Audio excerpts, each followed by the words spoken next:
In this video, we'll show you how to perform the mechanical and electrical installation of the ABB ACS380 machinery drive.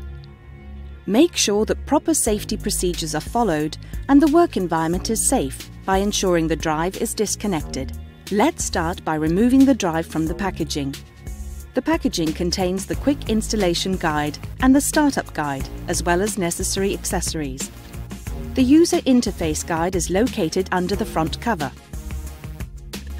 In this video, we are installing the Profinet I/O variant of the drive in a cabinet using the DIN rail mount.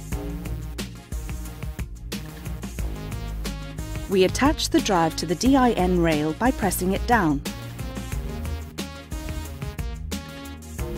It is also possible to mount the drive using 4 screws. When installing the drive, pay attention to the clearances needed for air circulation. Next, prepare the motor cable by stripping the cable.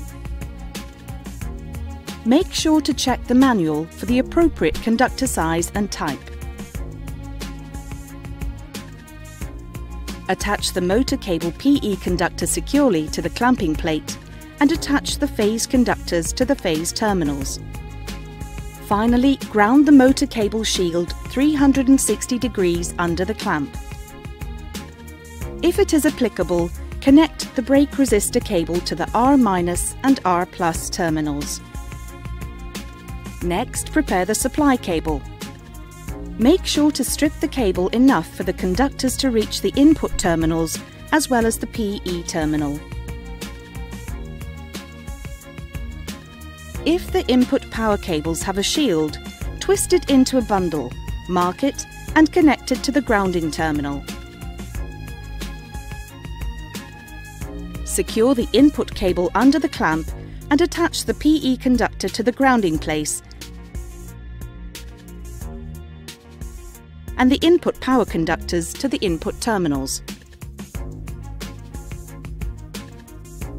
Next, let's install the signal cables for controlling the drive. Connect the signal cables according to the application wiring diagram.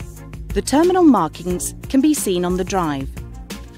Attach the needed signal cables to the I/O terminals and secure the signal cables to the clamping plate of the field bus module with the supplied cable tie. Attach the field bus connectors to the field bus module. Finally, place the top cover back on. The installation is now complete. Open the lock securing the disconnection and switch on the supply. The drive is now powered on and ready for commissioning. Thank you for watching. For more information, please visit our website.